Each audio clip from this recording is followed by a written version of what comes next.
Welcome to Down South Football Podcast live post game from Michigan versus Georgia. Boy,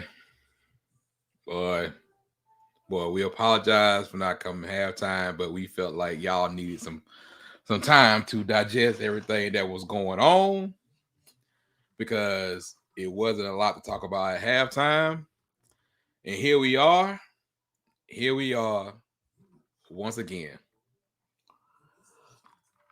I got my man, Mr. DL Gardner, in the building with me. Gardner, what's going on, sir? Hey man, I'm just, you know me, man. I'm just kicked back, taking it all in, digesting what I just saw. Saw one team pitch down their leg. You know, Go you know, Static. hey man, I just can't get this. I got a text message, man, that said that maybe it wasn't a text message, maybe it was more so of a Facebook post in the group that I'm in that said that Cincinnati should. This is why non-power five should be in the playoffs, and that was during the Alabama game. You know, and I was like, Why they want me to go out right before New Year's? I mean, and I was like, we talked about this the first segment that I think it was the post game on the Bama show. We was like, we've seen like 1-4 matchups go bad. Hell, it went bad with Bama before, but then to see a 2-3 and the two go bad like it did, and I'm like, well, what's the difference? I mean, everybody can get their ass whooped, if that's what we're basing it off of, So what's the difference between a non-power five and a power five? Because I think that in the end of the day, the best team is gonna win. So I'm just of the assessment, or of the opinion, I should say, that hey, let's open this thing up, and it's gonna come one day in the near future. But that's where I'm at with it, man. you know, I've been saying this all year, all the summer. College football is changing. A lot of things is wrong with college football right now is because most people have no freaking idea about college football from 15, 20 years ago. And I mean really being into it to see what it's evolved into the space that it is in right now. And we have people that are still hating NIL. I still have people arguing with me that scholarship players should just get books, you know what I'm saying, and a free meal. People don't like change. People that don't adapt, their life normally shows it in some shape, form, or fashion. People just don't want to adapt. And they don't want to change the fact that a Power 5 team against a Group of 5 team, yes, there's going to be more talent. It's going to be deeper. We understand that. We get all of that.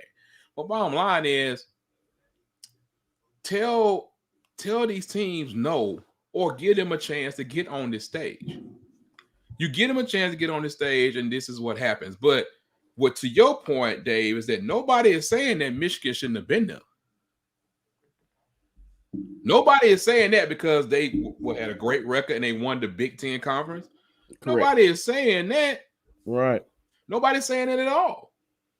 But bottom line, man, like it's gonna be real interesting moving forward. But first of all, you got to give a shout out to Georgia for what they done and what they did. For what they did tonight, it was a total domination from the word go. You can tell that they had a couple of their players back that didn't play in the SEC Championship and a couple games before then. You can tell they had a month off, almost a month, whatever you want to say, 3 weeks, whatever. You can tell they had. You can tell they had that. Stetson Bennett. He's just that guy that you just keep talking about, and he's always gonna continue to put on their show.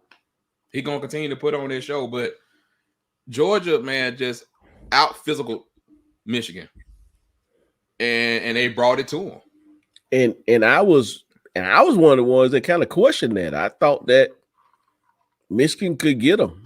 I mean, but we talked about it. I thought they could, man. But I'm it's on the tip of my tongue, and I don't want to really say it, but I know it to be true. Your best football is played in the Southeast, but that's not to say that other teams, your Ohio States and your other teams, can't be good and make a run and do some spectacular things. But Right. I mean, the Southeast, I'm not gonna say the Southeastern Conference, because the Southeastern Conference as a whole has really just went to bed so far. But the Southeast We as a just talk whole, about a region. We just talking about a region yeah, at the the moment. region, Yeah, yeah. you know, I mean, it's an elite region when it comes to football, and I think that was kind of on display tonight. Um, it was hats off to Georgia. Hats first of all, hats off to Michigan with a great season. I mean, they did something. Harbaugh did something that he hadn't done since he'd been at Michigan, which was Right. great. I just think that the moment was probably a little bit too big for him, Coach 30. And it just I don't know, man. I'm just kind of disappointed. I don't like to see like blowouts. You know what I'm saying? I like to Right. see good games, and if somebody got to win, somebody got to lose. I just don't really care to see like blowouts like that. And Georgia, I mean, you got to give it to Georgia. Georgia had a great game plan. They didn't do a lot of 5-7 step drops or anything like that. A lot of this stuff was to get the ball out the guy's hand quick. A lot of swing passes, a lot of stuff to Cook, a lot of stuff to Zeus White, Zamir Wright, out of the backfield. A lot of those type of things, man. The plan was good, and they was hitting Bowers, who's just a matchup nightmare. And the fact that he's a freshman is just ridiculous. But he was just a matchup nightmare, man. And it's we can now, as they say, put the women and children to bed because I'm telling you, man, these next 9-10 days on social media, bro, is gonna be so wild. It's gonna be so wild because everybody has their opinion about what they feel is gonna happen. We will give our pick soon, but I want to hear more from the audience, man. Like, how are y'all feeling? I said Trevor says thank you, Georgia, for putting Michigan in their place. A lot of people felt that way. But Michigan was a very, very popular choice going into this game because of the styles were similar. But if anybody deserves props tonight, it's definitely Georgia, and it's definitely Stetson Bennett because he played different. He played like the Stetson Bennett like he had been playing beforehand. Now, would that happen in 10 more days? That's a whole different story. We got so much time to break it down. When I look at it from a Bama perspective, from Bama perspective, in their mind, you heard Brian Robinson after the game. We here to go back to back. And Kirby Smart wouldn't let them dump the Gatorade on him. He was like, nah, don't do that. You know what I'm saying? Yeah, Aaron, I saw that Georgia's a 2.5-point favorite. The line's already out. 2.5-point favorite, over under is 53 for the game next week. But it's a lot, man. You're gonna have people, we're gonna break it down a lot. But when I look at Bama, man, I think Bama has a certain edge, but also when it comes to Georgia now, Georgia played tonight like they felt like they were the best team in the country. That's the vibe I got from them tonight. What did you feel about it, Dave? The vibe I got, man, honestly, they play like they're the best team in the country. They play like they didn't play Alabama. Let me put it Right. that way. And don't get me wrong, I think Bama and Georgia, Michigan and Cincinnati are going to have guys that play on Sunday. No doubt about it. No ifs, ands, or buts about it. You're going to look back. We'll look back 5, 6, 7 years from now and see these rosters and be like, okay, well, yeah, Right. they were all legit. True. But I think that when you have, it's a mental thing. When you have a team that this group at Georgia has never beaten Alabama. If I'm hoping, correct me if I'm wrong. I don't think this group that's here has ever beat Bama. No. So when you haven't beat a team, it's more mental than physical. we know that Georgia should be able to stay on the field with Alabama physically, but mentally, can they? And Georgia should be a 2.5 point favorite because I think Georgia would be more healthy going into this next game, like we talked about before we got on the podcast. Yeah. Georgia would be more healthy going into the next game than Alabama would be. But man, I can't get over what is Kirby Smart going to do different? What are the players going to how are they going to prepare different? What's going to be different between now and what it was in Atlanta, Georgia? That's I hope that's what I want to know. on the Georgia side, I hope they have a better plan. They also have gotten healthier. We saw our guy George, being a little bit more a part of everything tonight. Not to mention they got some other guys back on defense. But to me, I still see some of the same things. Even with the big three in the middle, with Jordan Davis and Devontae Wyatt and all of them. Of course, at this point in the game, you can't change players. Even though Kendrick was the defensive player of the game, I still got the same questions about Kendrick that I had beforehand. And what Bill O'Brien did tonight showed you, like, if he sees a mismatch, he's going to find a way to attack it. I think they're still going to spread them out. Yeah. So it's like, what's on that part of it? I'm with you. Like, what's going to change? But that's not saying that Georgia's not going to win the game. That's not saying that Alabama's going to lose. It's just saying, like, have to really go back and look at it and look at the tape. But I think it's going to be not Clemson, Bama knockdown, drag out. But I do think it's going to be a little bit different from what we saw the first time. That's what I'm hoping. I mean, honestly, not to point Kendrick out, but to point Kendrick out, he's going to have to step up.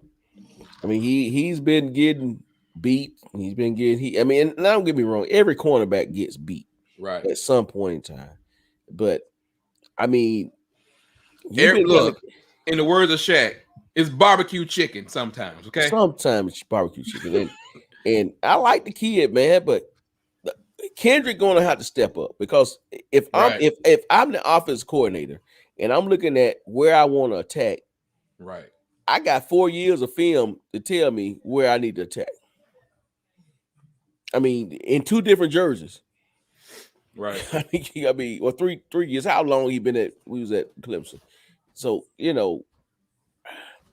don't know, Williams. I think that it's a mental thing, and can Georgia overcome that mental block?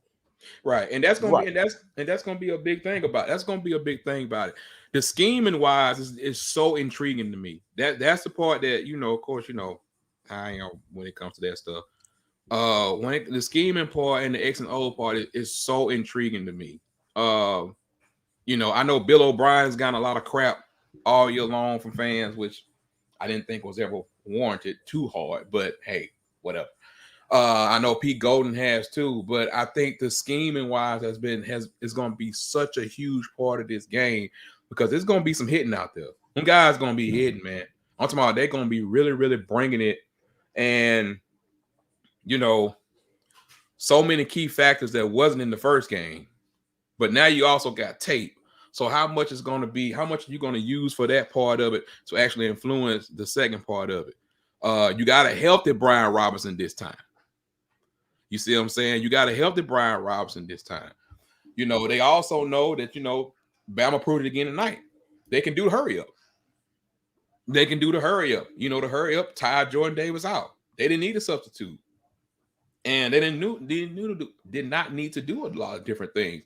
So that part to me is very intriguing when it comes to the whole matchup with Georgia and Alabama, man. Like, I think it's going to be knockdown, drag out. Yo, what up, E, man? Good to see you, bro. But I can't wait, man. I really can't. I cannot wait because it's going to be. Oh, what's this in the comments? Hold on, talking about. No, Stetson ain't putting no critics to rest, bro. No, he had a great game. It's like it's got to be on the 10th. It's got to be on the 10th. It's got to be in that national championship spotlight. Yeah. Stetson Bennett, unfortunately for Stetson Bennett, The only way he can put any critics to rest is that he go out and have a out of body experience against Alabama. Other than that, Stetson Bennett will always be known as a quarterback that was just kind of he ain't gonna take no risk. Right. He really not gonna lose you the game, but did he really win you the game? Right. Type of deal. That's just kind of where his career is, and that's not saying he got a bad career, but that's kind of the kind of quarterback he is. He's kind of Flacco-ish. You know what I Yeah. mean? Kind of, we can win. Not saying we can't win a championship with it, but it ain't gonna necessarily be because of Flacco. He ain't the first choice. Right. So he ain't the first choice, but I can't wait to get Brooks back on because I know he was look, Brooks was breaking down the film hard. Brooks Austin was breaking down the film hard before this game. And he can really, really give it to you from a Georgia perspective. I think we might have a couple of special guests come on because everybody and their mama ain't gonna be doing nothing but breaking down film and tendencies and everything else over the next 10 days. Because they've already had this matchup before. But the big question today is what's going to be different? What's going to be different from both sides?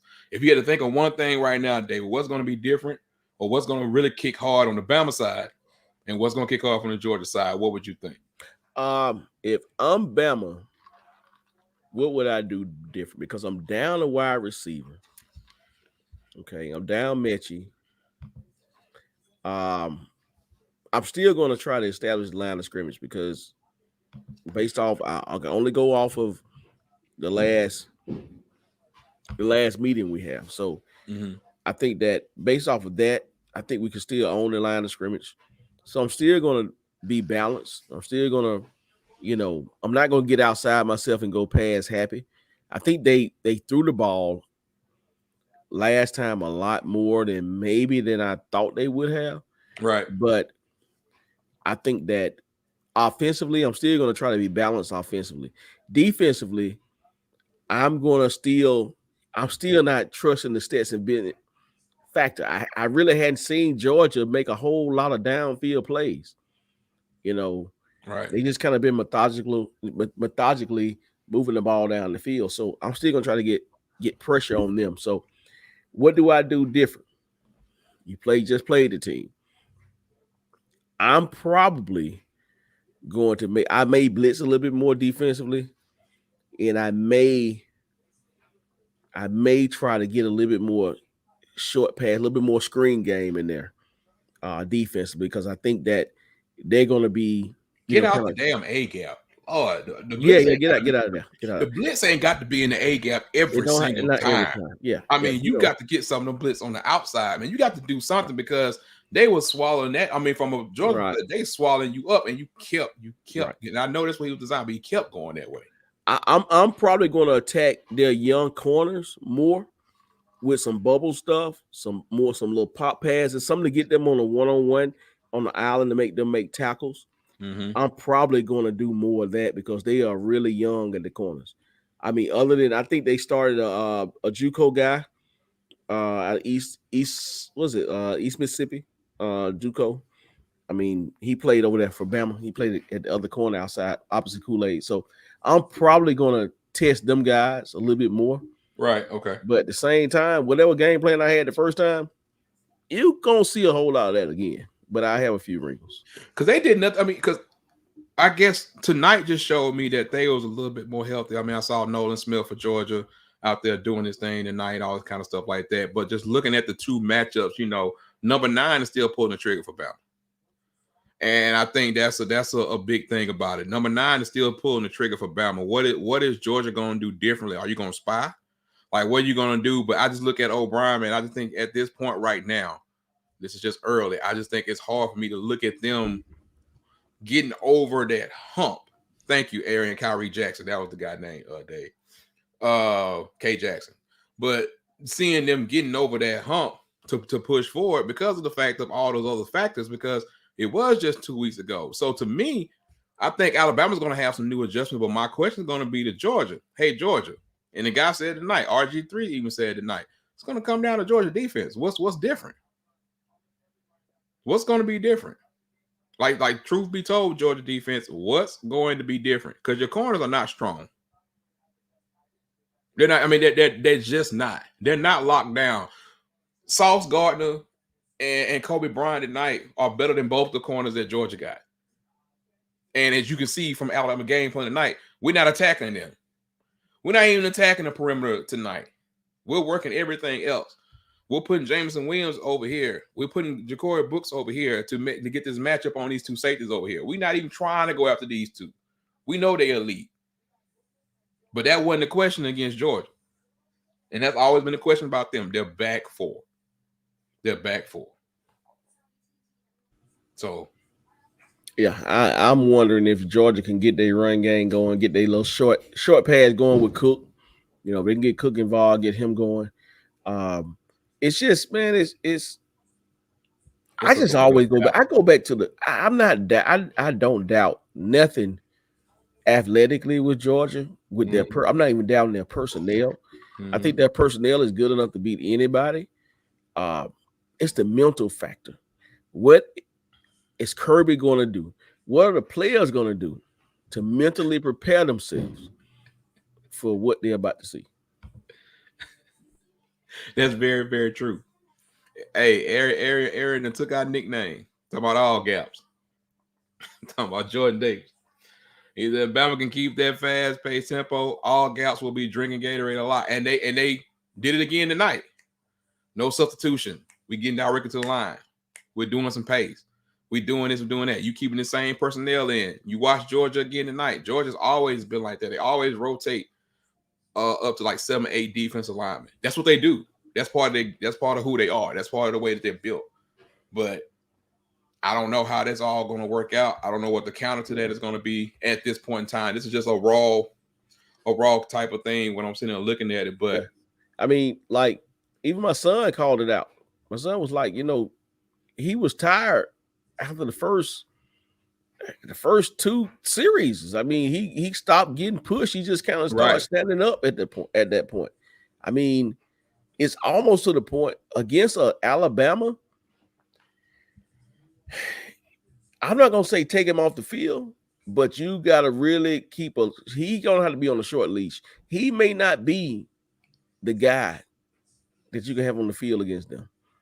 I mean, because he might not be. He may not be because the game plan, the way that they're gonna attack you, just may not fit him. Yeah. You know, it just may not fit him, and that's no knock against him. He's gonna have a place on Sunday, but he just may not have a place, you know, next Monday. And I think you saw the fact of Slade Bolden, all these other guys getting involved. And those guys will already be there. They've already been there all year long. So what is going to be the difference when it comes down to that? But I think the way they're attacking, the way people are doing, the way they are doing everything is going to be a whole different ball game. I just don't see Georgia giving up like they did the last time. I'm just not 100% sure how it's going to work out. But the adjustments, the scheme, all that stuff involved. Who's healthy, who's not healthy. Small little adjustments when the teams have played before are going to be one of the biggest things that's going to be a contributor to everything that's going to happen on Monday, January the 10th. I'm talking about small stuff like who getting the ball first. What's going to happen here? But the biggest X factor is that number 9. Number 9 does things that for Alabama that Stetson can't do for Georgia. And to me, that's a big issue for Georgia defense. Nakobe Dean, you was ghost last time. They had you. Right. Kept you split out. Right. Kept you on one of the receivers. Tonight, you was a beast. You was everywhere. He was lights out tonight. You were lights out tonight. Was he lights out next week, though? Was he right? So was he lights out because they feel like they had, you know, styles make fights. Correct. Everybody that play any kind of sport, heck, if you even played a video game, you know when you got fresh fish on the line. You know, so you know when you got somebody rocking. You know, you got somebody really. You know, you know it. You could taste it. You know, so you know when you got that intimidation factor. So It ain't hard to load up on that. But can you load up and be that guy against somebody that you never beat before? You Because never beat him. that mental part is real. That's where I'm at with it. That's my Right. biggest thing outside of we can go X's and O's, all it, because if you've ever drawn up a football play, no matter what level it was, every play you draw up should be a touchdown if everybody do what they supposed to do. Right. But 100%. somebody ain't gonna get blocked, somebody ain't gonna block, and somebody gonna get whooped. So my thing is, who gonna get whooped, who gonna get blocked, and who ain't gonna get blocked. So hey man, let's just see, man. It's just wow, it's a lot. And thank you, ESPN. Y'all need to have this as some type of paid subscription or something. I need all 22 film for all games. Okay. That's my way of watching the game. I'm watching the all 22 version because, and truth be told, a lot of people I know, a lot of people that Dave know, they don't like watching the game that way. But to me, it's like, why did he throw the ball there? Or why did he do that? Well, you can't see the other things that's going on the back end because you're not going to get that view from a regular TV screen. But you're getting what you're getting what people in the stadium see, and you're actually getting what the coaches and stuff are going to actually watch.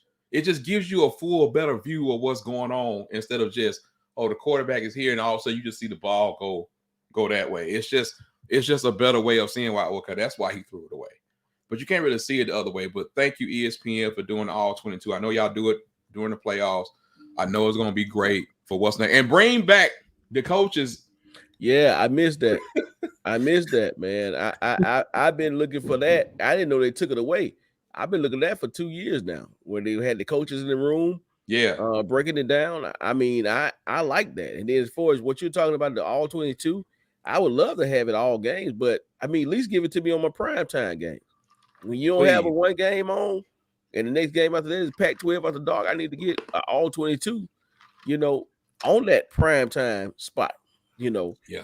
There's no reason why you shouldn't really have it. I mean, I guess they can come up with a reason why they don't have it, but I mean, ESPN, you the worldwide leader of sports, so act like it. Yeah, y'all found a way to charge $4.99 for ESPN Plus, but I digress. Yes, no, put it on digress. ESPN Plus. Do that. And not only do they do that, you have to have a cable subscription to watch the game on ESPN. True. So not only do I have to have a cable subscription, I also have to subscribe to ESPN Plus to watch something else that I want to watch. So I digress like you did, and I'm good now. Ariel about all 22 carry man. Yeah, he moved too much, but it's just, to me, it's just the angle and understanding what's really going on. But I get you there. The guy did move a little bit too much tonight. But I didn't think he moved a lot, man. I thought that he moved a little bit more than what you normally would see. I mean, but he wasn't awful. He wasn't awful by any. Heck, it's all, I still can see all 22. So I mean, I don't know, but I was good with it. It was different for me. Mm-hmm. Because I normally would get that. I didn't. Now, what I don't think I could watch is the behind view, where they have the is it they don't have no commentating. Yeah, that one I know what you're talking about. I watched that one for a little bit. That was tough to watch. But it's good, but it's tough to watch. But all 22, I was good with it. But before we, like I said, we just wanted to come and talk on this about this just for a little bit. We're gonna have a lot. Y'all know us, man. We're gonna have this covered from all kind of angles, all kind of different coaches and people and stuff that we're gonna have on talking about this. But I want y'all to make sure y'all can see everything on our new design at the top. You see Down South Football Podcast, and you see all our social media up there, and you see our website right there, dslpodcast.com. We got the Cash App, man. So if you're looking for stuff scrolling across the screen, you don't have to look at it. It's all right here, man. Whenever y'all want to look at it, whenever y'all want to check it out. But for everybody that's on YouTube, man, we appreciate y'all continue to being on YouTube every single day. And I keep looking at Kirby the same way I used to look at a couple other people, man. It's gonna be in here. It's gonna be in here. And you can't tell me that's not gonna play a big part into this game, man. Some of that other matchups and stuff, we'll talk about it more. We appreciate y'all coming on. Like and subscribe once again. If y'all does anybody have anything else in the comments before we get out, man? I know the games was disappointing today, but this was expected outcomes. Maybe not the Michigan game for some people, but if y'all don't have anything else, man, if nobody says anything in the comments, Dave, we're gonna wind it down, man. And for some of y'all, it's in the Eastern time zone, man. Happy New Year to you. And we are really appreciate for rocking with Down South Football Podcast in 2021, and hope y'all continue to rock with us in 2022. And hope that y'all are be a part of this wave that's continuing to grow and continue to move on. So happy New Year's to you too, Arian, man. We appreciate your support, man, and everything you do, man. Tell a friend, tell another friend. Come on in, man, to this party that's growing. Ben is out of town. Tuck is somewhere. Me and Dave were just holding it down tonight, man. So hey, y'all got the best of the best. No, I'm just playing. I'm just joking. Happy New Year to y'all, man. But we really appreciate y'all, man. So much coming, and every single person that liked and subscribed on YouTube, man. Y'all done bumped it up like by 100 some subscribers in like less than a month. Hey, keep on bumping it up, man. Keep bumping it up. But Dave, you got anything, man, before we get out of here? And if you're in the Central Time Zone, people got another about 54 minutes.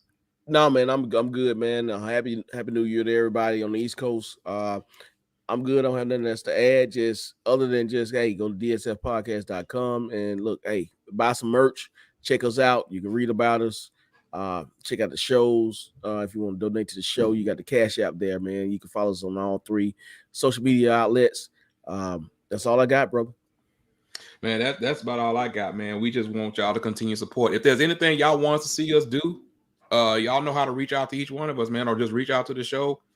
We won't have no problem doing anything, man. Anything that's gonna make sense and make us grow. That's what we all about.